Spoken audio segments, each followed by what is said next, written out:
नमस्कार मित्रों, जय माता दी, राधे राधे, जय श्री राम। आज हम इस वीडियो में बात करेंगे डीएड वर्सेस बीएड केस से संबंधित आज की महत्वपूर्ण जानकारी 8 अप्रैल 2024। आज हम इन टॉपिक्स पर बात करने वाली हैं। आज पूर्ण रूप से ना डीएड की जीत हुई ना बीएड की। किस राज्य में बीएड अभ्यर्थी बाहर होंगे, किस राज्य में नहीं।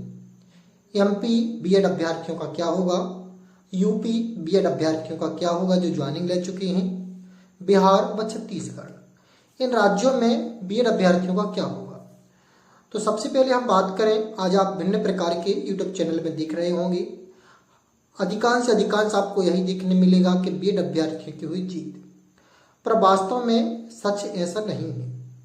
आज हकीकत में ना तो बीएड की जीत हुई है ना ही डीएड की जीत हुई है। आज का निर्णय दोनों की ओर 50-50 है। तो सबसे पहले हम बात करते हैं, स्टार्टिंग में एक एक बिंदु को देखते हैं। आज समय से सुनवाई प्रारंभ हुई केस की, 2 बजे से प्रारंभ हुई। कुछ आधे घंटे की समथिंग सुनवाई चलने के बाद माननीय न्यायाधीश महोदय जी ने केस का आदेश लिखना प्रारंभ किया। प्रारंभ में जब उन्होंने आदेश लिखना प्रारंभ किया तो उन्होंने कहा कि यह जो आदेश है 11 अगस्त 2023 के बाद मान्य हुआ। कहने का तात्पर्य जो इसकी पहली ज्वाइनिंग हो चुकी है वह पूर्ण रूप से उन्हें किसी प्रकार की कोई भी खतरा नहीं है, वो सेफ है। इस यहाँ तक जब आदेश दिया गया तो डीएड अभ्यर्थियों के मन में बहुत सारे प्रश्न उठने लगे, किंतु शीघ्र ही इस आदेश में संशोधन किया और कहा यदि भर्ती सब्जेक्ट टू आउटकम है। यह महत्वपूर्ण पॉइंट है डीएड अभ्यर्थियों के लिए। यहाँ तक इसकी पहले तक जीत होती रही है बीएड अभ्यर्थियों की कि जो 11 अगस्त 2023 के पहले ज्वाइनिंग ले चुके हैं वो सेफ, किंतु यहाँ से पहले डीएड अभ्यर्थियों के पक्ष में निर्णय गया। यहाँ तक इसकी पहली जो जीत हुई बीएड वालों की हुई। कहा गया कि यदि भर्ती सब्जेक्ट टू आउटकम है तो वह भर्ती हाई कोर्ट के आधार पर होगी, अर्थात जो हाई कोर्ट उस राज्य का आदेश देगा वह मान्य होगी। अब सब्जेक्ट टू आउटकम है क्या? सब्जेक्ट टू आउटकम कहने का तात्पर्य है जब भर्ती प्रारंभ हुई और उस भर्ती में यदि प्रारंभ से ही केस लगे हुए थे तो वह भर्ती सब्जेक्ट टू आउटकम है, अर्थात ऐसी भर्ती सब्जेक्ट टू आउटकम के दायरे में आती है। साथ ही साथ 11 अगस्त 2023 के पहले जो नियुक्ति हो गई वह पूर्ण रूप से सेफ है, किंतु इसके बाद जो नियुक्ति हुई वह उन पर तलवार अटक रही है। अब एक एक करके प्रमुखता राज्यों में देखते हैं। सबसे पहले हम बात करते उत्तर प्रदेश की भर्ती की। तो उत्तर प्रदेश की भर्ती में लगभग जो 69,000 शिक्षकों की भर्ती हुई थी उसमें लगभग से लगभग पूर्ण रूप तो नहीं कह सकते हैं, किंतु बीएड अभ्यर्थियों की 90% जीत हुई। यहाँ पर बीएड अभ्यर्थी लगभग सुरक्षित है।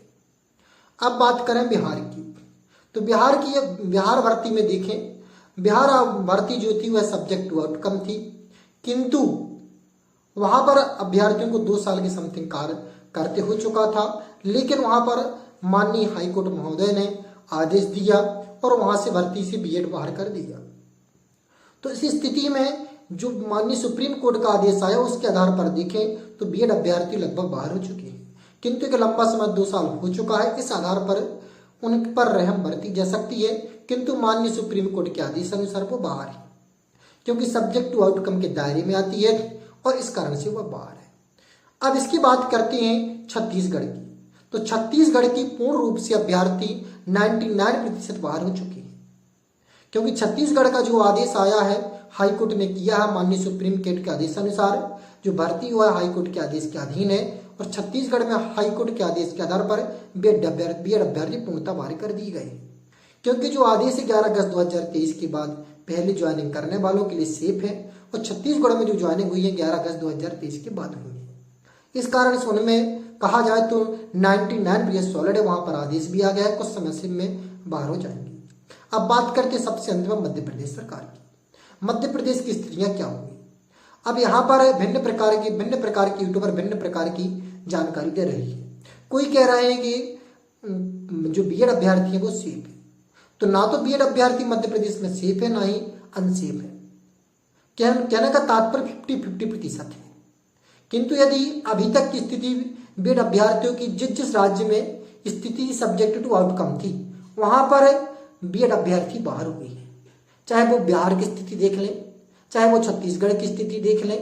कहने का तात्पर्य हर जगह की स्थिति यही रही है।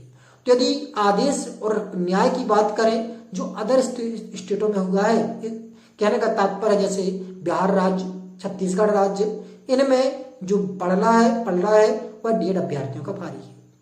एक प्लस पॉइंट डीएड अभ्यर्थियों के लिए और है, क्योंकि इसके पहले जो माननीय मध्य प्रदेश की सरकार ने याचिका सुप्रीम कोर्ट में दायर किया था, तो माननीय न्यायाधीश महोदय जी ने प्रश्न चिन्ह उठाया था, क्या आपको हम पर विश्वास नहीं है? तो इस स्थिति पर भी माननीय न्यायाधीश महोदय जी पहले ही अपना रुख स्पष्ट कर चुके हैं। तो लगभग मध्य प्रदेश में 70% बीएड अभ्यर्थियों के चांस कहा जाए कि नहीं है, 30% स्थिति बन रही है। 30% स्थिति बनने का सबसे बड़ा कारण है कि मध्य प्रदेश सरकार बीएड के पक्ष में है, किंतु 30% स्थिति उन अभ्यर्थियों की बन रही है जो फर्स्ट काउंसलिंग के हैं। सेकंड काउंसलिंग के अभ्यर्थियों के मात्र 10 से 20% चांस है। क्यों? क्योंकि इनकी जो ज्वाइनिंग भले ही आज 11 अगस्त 2023 को जो नियुक्ति आदेश आ चुके थे, लेकिन नियुक्ति जो हुई है वह 11 अगस्त 2023 के बाद हुई है। और 11 अगस्त 2023 के पहले की नियुक्ति सेफ है, लेकिन 11 अगस्त 2023 के बाद की नियुक्ति सेफ नहीं है, क्योंकि 10 अगस्त को किसी ने ज्वाइनिंग नहीं ली है। बहुत से बहुत कम ज्वाइनिंग हुई है। मैक्सिमम ज्वाइनिंग 11 अगस्त 2023 के बाद हुई है। इसलिए सेकंड काउंसलिंग के अभ्यर्थियों के चांस मैक्सिमम से मैक्सिमम है, उन पर तलवार लटक रही है। फर्स्ट काउंसलिंग के अभ्यर्थी जो हैं उन पर तलवार बहुत कहाना का चांस है, कहीं 60 कहीं 30% को उम्मीद है, कहीं लग रहा कि चांस है कि बच सकते हैं, लेकिन सेकंड काउंसलिंग के उम्मीदवारों के चांस बहुत कम है। लेकिन मध्य प्रदेश में प्लस पॉइंट ये है कि मध्य प्रदेश सरकार बीएड अभ्यर्थियों का पक्ष रख रही है। वर्तमान में ऐसा नहीं है, न्याय यदि होता है तो डीएड अभ्यर्थियों के लिए छत्तीसगढ़ का पक्ष है, बिहार का पक्ष है, क्योंकि वहां पर वह भी एक संवैधानिक खंडपीठ है, वहां पर भी न्यायाधीश महोदय ने आदेश दिए हैं। दोनों स्थिति एक है। मध्य प्रदेश में तो 1 साल ज्वाइनिंग की हुई है, लेकिन बिहार की स्थिति तो इससे भी बुरी है, 2 साल ज्वाइनिंग कर चुके थे। इस कारण से मध्य प्रदेश की स्थिति कहा जाए तो मध्य प्रदेश की बीएड अभ्यर्थी भी सेफ नहीं है। जो ऐसा कह रहे हैं कि मध्य प्रदेश में बीएड अभ्यर्थी सेफ है, तो वह गलत गुमराह कर रहे हैं, क्योंकि अभी स्पष्ट तौर पर कोर्ट में आदेश जो आया है कि सब्जेक्ट टू आउटकम की स्थिति उस राज्य का हाईकोर्ट निर्धारित करेगा।